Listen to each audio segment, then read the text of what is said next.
Today's video is explosive. Film studio explosive. You know those special effects? Welcome back to the show. My name's Mark Nixon. Donald Trump just announced a 100% tariff on movies made outside of the United States. And yes, that includes Canada's $14 billion film industry. An industry that employs 250,000 people and pumps billions of dollars into our economy is now hanging by a thread.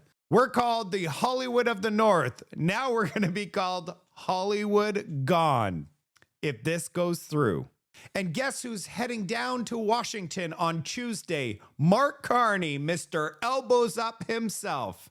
I would say I'm excited for this meeting, but it's probably going to be one of those closed doors meeting where we have no idea what Mark Carney says during the meeting, no filming allowed, and then we get one of those transcripts a week later. But during the meeting, he's going to come back to Canada and he's going to tell us that Donald Trump respected Canada's sovereignty. He never talked about the 51st state, not once, and they got along the entire time and they're on the same page.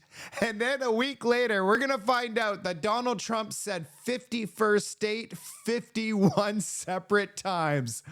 I got a few more stories to tell you. Let's not waste any more time. Let's go.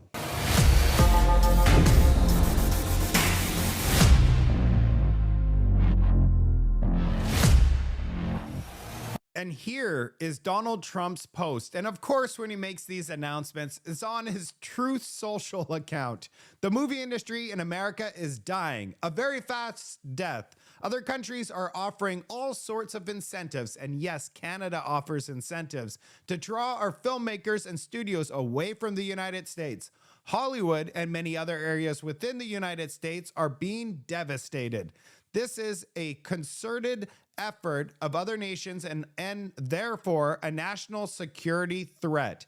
It is, in addition to everything else, messaging and propaganda. Therefore, I'm authorizing the Department of Commerce and the United States Trade Representative to immediately begin the process of instituting a 100% tariff on any and all movies coming into our country that are produced in foreign lands. Yeah, that's Canada. We want movies made in America again.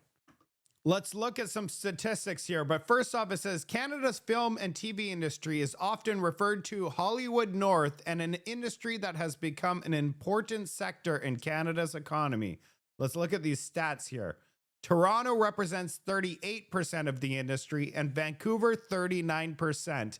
And it's drawn in just under $14 billion for Canada's GDP. And the big number here is 244,000 people are employed by this industry.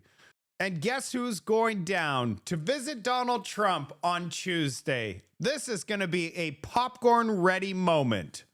Donald Trump wasn't finished posting stuff. This one doesn't affect Canada, but he's going to rebuild and open Alcatraz. He says, for too long, America has been plagued with violent offenses and repeat offenders, and he's going to send them straight to Alcatraz.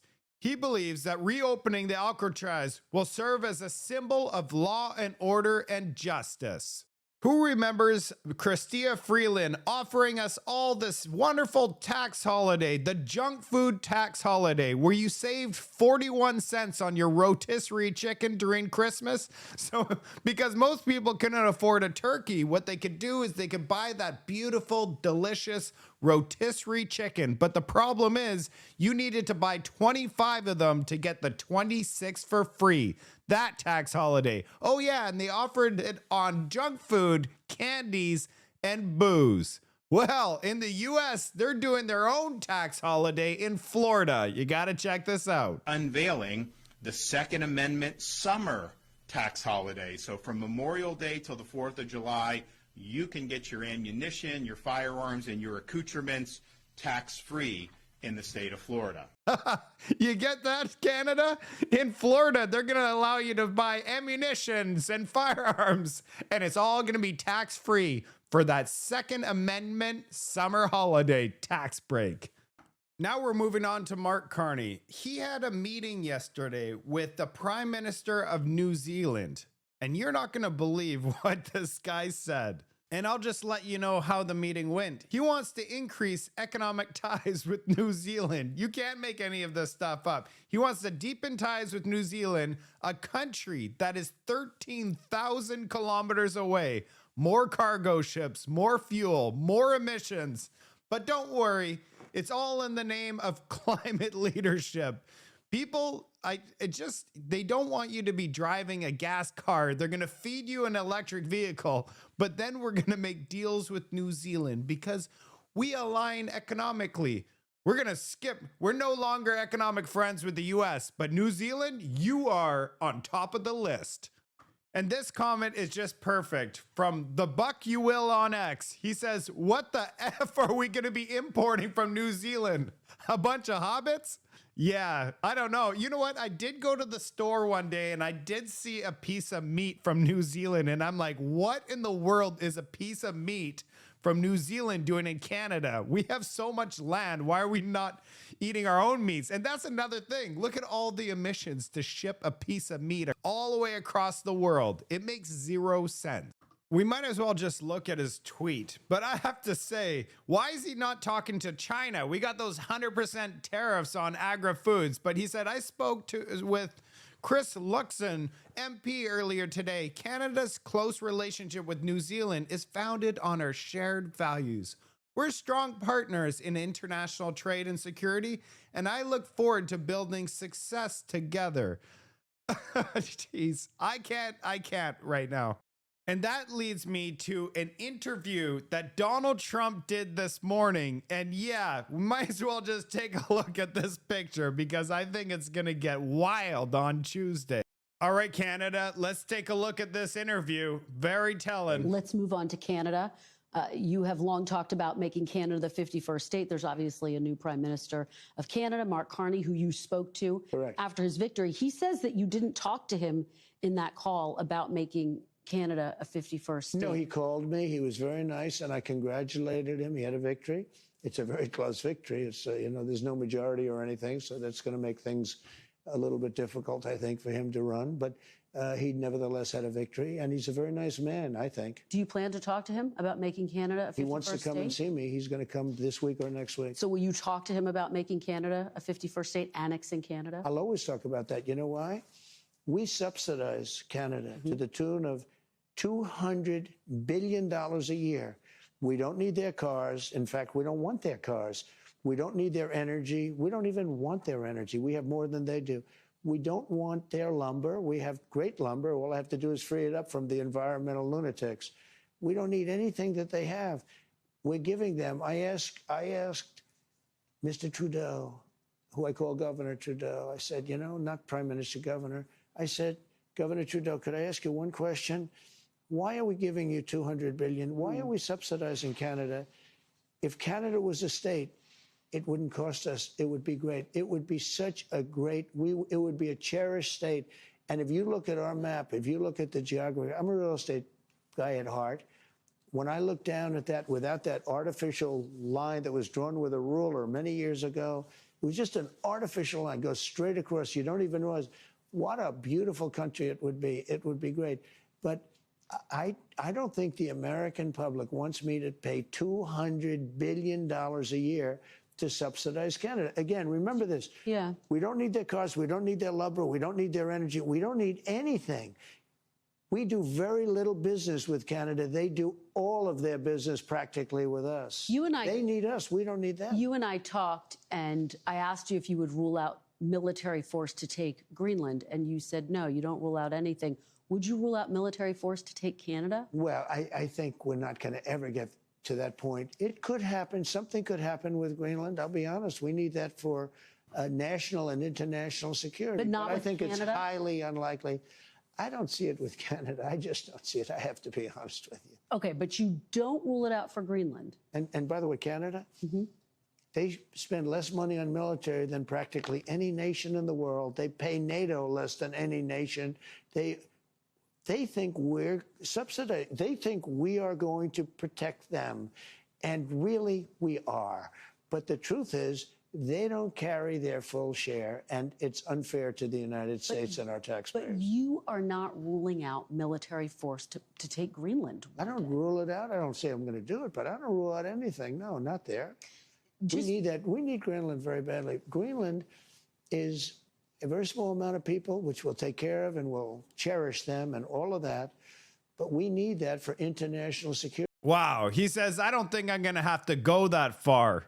He probably just thinks that we're already finished electing Mark Carney and another 4 years of liberal reign after 10 years of liberal destruction. How do you think the meeting's going to go on Tuesday? There's a lot at stake right now between Canada and the U.S., and he's just ramping up his 51st state rhetoric. And I just went over that he's imposing a 100% tariff on our film industry. So that leads me to my next item. Today, the Ontario Liquor Branch came out with a new beer, and it's called Elbows Up Beer. And let's just read this. A bitter, a sour with a note of high crime and rising debt.